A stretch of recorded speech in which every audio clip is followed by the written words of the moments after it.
Gulf evacuations. The devil is in the detail. It will test New Delhi's capacity to mobilize sufficient number of ships and planes and other essentials, including food, water and medicines, to bring citizens home.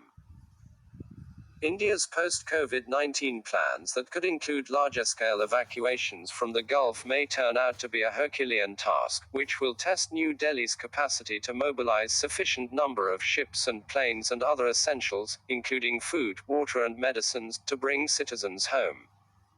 Logistics apart, the evacuation will put India's diplomatic heft on trial. Arranging passports, emergency certificates and other documentation when mass transit is involved has never been easy. In the past, Indian missions have managed to send home large numbers of undocumented Indians during general amnesty, granted periodically by the host countries, only when local communities, including philanthropists, NGOs and lawyers, worked together with missions to complete tomes of departure paperwork during the window.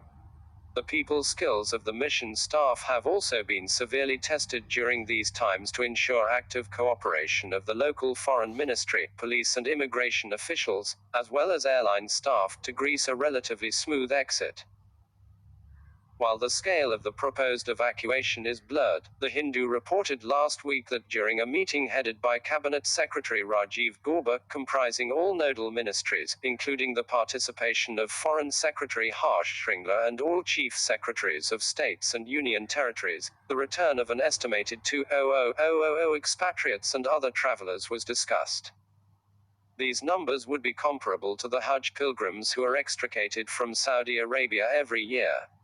During Hajj we are able to pull out around 200,000 people during a 6 to 8 week period, running 10 flights a day that land in 10 to 12 airports in India, says Talmaz Ahmad, India's former ambassador to Saudi Arabia and Oman, in a conversation with The Hindu. But with social distancing being the new norm, an evacuation modeled on the Hajj exit would no longer be feasible. Instead, the pull-out plans, which are in the works, are likely to rely on a combination of ships and planes where COVID-19 social protocols will be observed. Navy IAF limitations. As of now, the Navy and the Indian Air Force IAF are expected to spearhead the extrication. But government sources told The Hindu that there are significant limitations on the availability of assets that the Navy and the IAF can deploy for evacuation.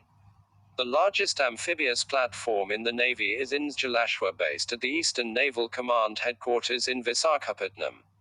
It can accommodate 1,000 fully equipped troops, but after factoring social distancing requirements, it can take in about 800 people, a defense source with knowledge of the matter said. Then the 5 landing ship tank LST of the Shardul class and 2 of Magar class can each normally accommodate about 500 people, but with COVID-19 precautions this will likely be reduced to around 300 to 350, the source said. He added that a maximum of 2 to 4 LSTs can be deployed after considering availability and requirements at home. Regarding timelines, naval ships sailing from Visakhapatnam can reach the closest port in the Gulf region in around 6 days, but this could vary depending on the exact port of call, 2 Navy sources said independently. The IAF has 12 C-130 Super Hercules medium transporters and 11 C-17 Globomaster large transport aircraft in addition to the Russian Il-76 planes. With social distancing in play, a C-130 can accommodate around 70 people, a C-17 can carry 160 to 170 people and an Il-76 can carry 180 to 190 people, another defense source said. Consequently, the civil carriers would take the lead in this effort as these planes can be more easily customized for such travel.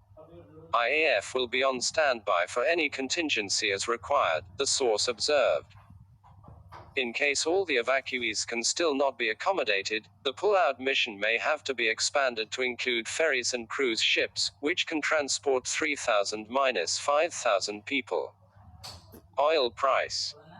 Analysts point out that India's long-standing and historic relationship with the 6 GCC countries, United Arab Emirates, Kuwait, Saudi Arabia, Bahrain, Qatar and Oman, has entered a new cycle following the coronavirus pandemic. The so-called Gulf boom is tapering rapidly. For at least a year, the prices of oil, the mainstay of the Gulf economies, are likely to remain low. Non-oil economies have built sufficient inventories of cheap oil in storage, which will dampen any oil price increase anytime soon, Mr. Ahmad observed. Without a pipeline of petrol dollars benefiting the highly leveraged petrol monarchies, Gulf countries are unlikely to undertake mega projects requiring the free flow of inexpensive blue and white collar workers from South Asia.